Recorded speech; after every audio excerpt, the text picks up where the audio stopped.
네, 안녕하세요. 부평 주한부동산입니다. 오늘은 2021년 12월 부동산 현재 흐름에 대해서 기사를 근거로 해서 설명을 드려보도록 하겠습니다. 첫 번째 기사입니다. 점점 쌓이는 매물, 지방도 사자보다 팔자가 더 많다는 추세를 말씀드리고 있습니다. 아파트 시장 뚜렷해진 매수자 우위 시장이라고 말하고 있고, 서울 등 17개 시도에서 매물이 일제히 증가하고 있다. 그 이유는 대출 규제, 세금 부담에 집값이 너무 올랐고 하락을 걱정하고 있다는 내용입니다. 박원갑 수석전문위원도 매물이 늘었다고 집값 하락한다는 단순 논리로 집값을 예측하기는 어렵다고 말했습니다. 이 말씀은 저 또한 동의하는 내용이고요. 지난 10월 가격을 확인한 매도자와 집값이 너무 올랐다고 느끼는 매수자의 호가 차이만 벌어지고 있는 상황이라고 말했습니다. 지난 10월에 최고가를 찍은 아파트들이 많이 있습니다.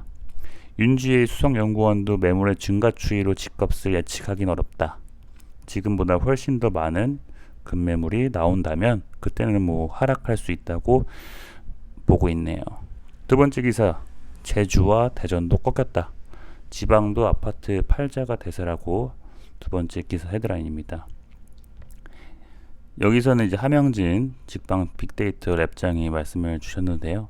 대전이나 제주 등 지역에서 가격 상승이 이어져 왔는데 전반적인 상승세는 둔화되었다. 주요 지역이 오르니까 이제 외곽 지역이 따라 오르는 분위기가 있었는데 현재는 금리가 오르고 대출 규제가 강화되면서 시장 활력이 떨어졌다라고 보고 있습니다. 세 번째 기사입니다. 얼어붙은 시장, 전세 거래도 안대에 미칠 지경입니다. 이 말은 저희 인천 부평구도 해당되는 내용입니다. 현재 서울 매매 전세 수요 위축이 되었고 수도권도 2년 만에 공급이 더 많다고 합니다. 수도권입니다. 서울 아닙니다. 3개월 안으로 갭 투자를 한 투자자들은 임차인을 못 구해서 걱정입니다. 거래량은 12월 작년과 비교했을 때 2%밖에 안 된다고 합니다. 3개월 안으로 이제 갭 투자를 한 투자자들이 지금 현재 실제로 인천 부평 또한 임차인을 못 구해서 잔금 시기는 다가오는데 돈을 어떻게 마련해야 할지 머리가 아픈 상황입니다. 해당 기사도 이제 매매 전세가 위축된 이유는 대출 규제 그리고 눈치 보기 장세가 이어지고 있다고 보고 있습니다. 전문위원도 연구원도 이제 매매와 전세 가격 모두 단기간에 많이 오른 지역을 중심으로 약세 흐름이 이어지고 있고 또 대출 규제, 금리 인상 때문에 이동 자체가 제한돼서 수요자가 이탈하고 있는 것이 현재 시장 상황이라고 진단했고 청약 경쟁률은 하지만 서울에서 170대 1로 여전히 높다. 하락장이라고 보기에는 거리가 있다고 말했습니다. 즉 청약 시장과 현재 기존 주택 시장은 다르게 움직이고 있다고 말씀을 하는 것 같죠. 다음 기사입니다. 역대 최대 낙폭 기록 이어진다. 세종 아파트 값 뚝뚝. 현재 세종시 아파트 값이 많이 1억에서 2억까지 내려서 급매가 속출하고 있다는 기사를 많이 보셨을 것 같습니다. 세종시 공인중개사는 이제 애매하게 호가를 내린 매물은 아예 문의조차 들어오지 않는다. 최고가 대비해서 1억 원 이상 낮게 거래된 사례도 흔해졌다고 말하고 있죠. 그러니까 10월 달에 앞전에 말씀드렸잖아요. 10월에 최고가를 찍은 그 금액을 기준으로 해가지고 호가는 이제 더 이상 거래가 안 되고 그 밑으로 1억에서 2억까지 그리고 그 지역마다 다르겠지만 낮춰서 매물이 나오고 있다. 즉 필히 팔아야 되는 매도해야 되는 분들의 매물이 현재 나오고 있다는 것이겠죠. 얼어붙은 매수 심리, 서울 아파트값 상승폭 4주째 둔화되고 있다. 이제 수석연구원 같은 경우는 주택 공급 우려가 여전하고 단기간 내에 주택 공급 확대도 현실적으로 쉽지 않은 상황이다. 이 말은 서울을 뜻하는 말이에요. 서울은 공급이 현재 부족합니다. 내년에도 부족할 예정이고요. 서울은 22년 아파트 입주 물량이 2만여 가구로 올해보다 35% 이상 줄어들어 내년 대선을 앞두고 부동산 정책의 불확실성이 커지는 분위기라고 설명했습니다. 그러면서 이제 양당 후보들은 보유세, 양도세 완화하고 공시가격도 속도를 조절해야 되고 그리고 내년 초에 시행된 DSR 2단계 초기 시행도 이제 고려해야 되는 사항, 그리고 금리가 추가 인상되는 등 집값 하방 압력으로 적용할 것이다 라고 말을 했죠. 그러니까 현재 서울 같은 경우는 내년에도 공급이 줄어들기 때문에 상대적으로 집값이 내려가긴 어렵다라고 말하는 사람들도 많아요. 근데 제가 봤을 때는 서울도 이제 지역마다 분위기가 다 다르다. 강남이나 15억 이상의 고가주택 같은 경우는 현재 대출 규제의 여파가 전혀 없는 동네이기 때문에 계속해서 신고가가 현재 갱신되고 있는 상황이고, 그 이외에 뭐 대출을 받아야지 입주할 수 있는 지역 같은 경우는 대출을 규제해버리고 금리가 인상되기 때문에 매수 심리가 자연스럽게 위축되고 있는 상황인 거죠. 다음 기사입니다. 수도권 집값 하락세 본격화 조짐이다. 이자 부담까지 가중 영끌족 비명인데요. 수도권 같은 경우는 집값 하락세가 본격화 조짐을 보이고 있다라고 많이들 말하고 있어요. 화성이나 동두천, 실거래가 지수가 하락한 가운데 대출을 끌어모아 집을 산 영끌족들은 집값 하락, 이자 부담에 비명을 지르고 있다. 그리고 GTX가 도입된다는 소식이 맞물려서 올해 들어 가격이 급등했던 화성, 동두천을 말하고 있죠.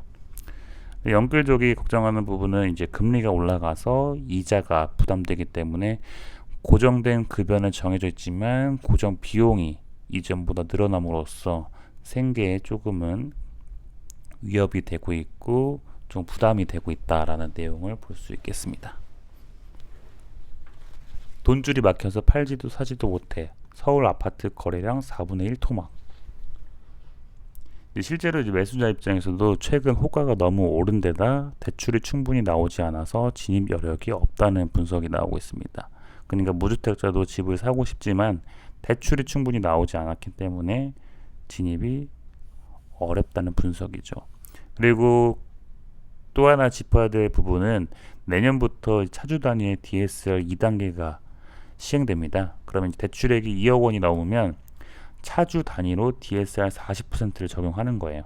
그러면 앞으로 대출을 이전에는 많이들 받아가지고 할 수 있었지만 차주 단위로 DSR을 적용하기 때문에 내 모든 대출, 신용대출, 담보대출 다 포함해가지고 내 소득 대비해서 얼만큼 갚을 수 있는 능력을 보는 거겠죠. 그러니까 예전에는 신용대출 받고 그 다음 담보대출까지 끌어서 영끌로 살 수 있었지만 지금은 애초에 그 방법을 차단하겠다는 내용입니다. 이미 적용한 은행도 있다고 하네요. 강동구의 한 공인중개사분은 대출을 쪼이니 현재 집을 최대한 비싸게 팔지 않고서는 갈아타기가 불가능하다.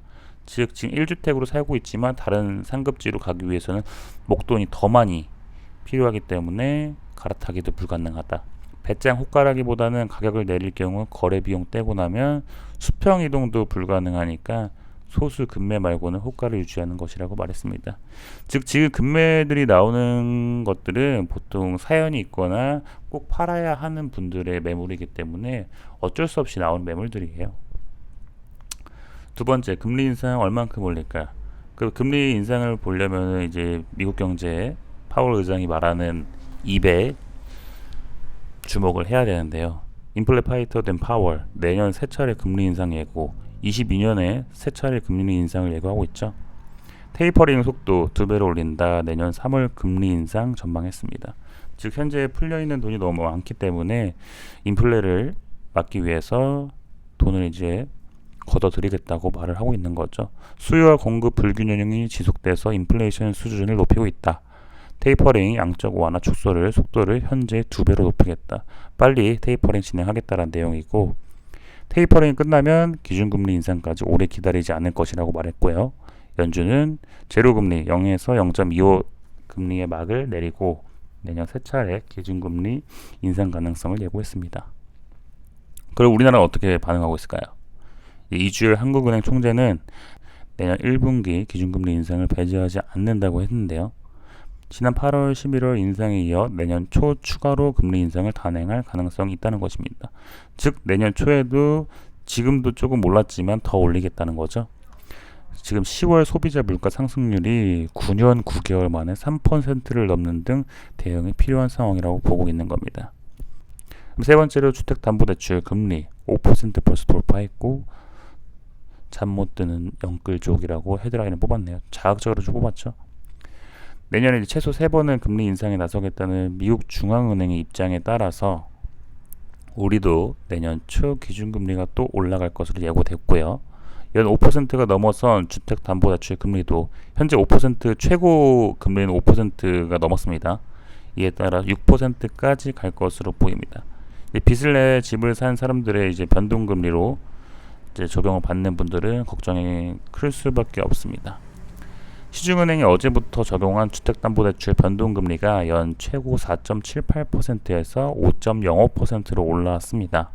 문제는 내년에 대출 이자가 부담이 더 커질 수 있다는 것이고, 은행권에서는 대출금리 6% 시대는 시간 문제라는 전망도 나왔네요. 한국은행이 내년 초 기준금리를 또 올릴 것을 시사했기 때문에 기축통화국인 미국도 내년 금리 인상 시기를 앞당기고 인상 횟수도 늘릴 가능성이 크기 때문에 기준금리를 올릴 것을 시사하고 있습니다. 그러면 전문가들은 내년을 어떻게 부동산 시장을 바라보고 있을까요? 이 기사에서 가져온 건데요. 상승을 주장하시는 분 3분, 하락을 주장하시는 분은 2분이셨습니다. 여기 보시면 상승 3인의 주장에 대해서 근거는 공급 부족 그리고 과거 가격 변동을 돌이켜 봐야 한다고 말하고 있습니다.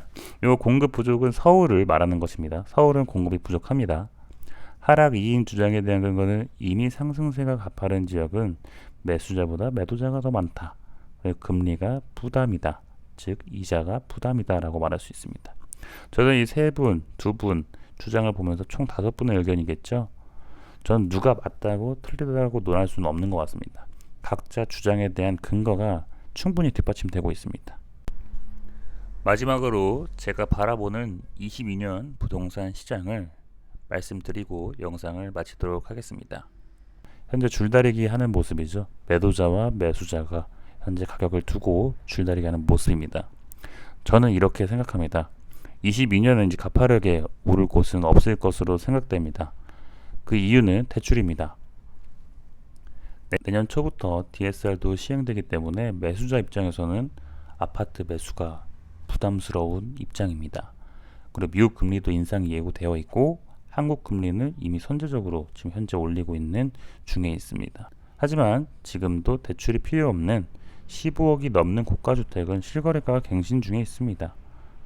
다른 세상 이야기 같지만 결국에는 각 지역마다 오르고 내리는 폭 그리고 분위기는 달라질 수 있다는 것입니다.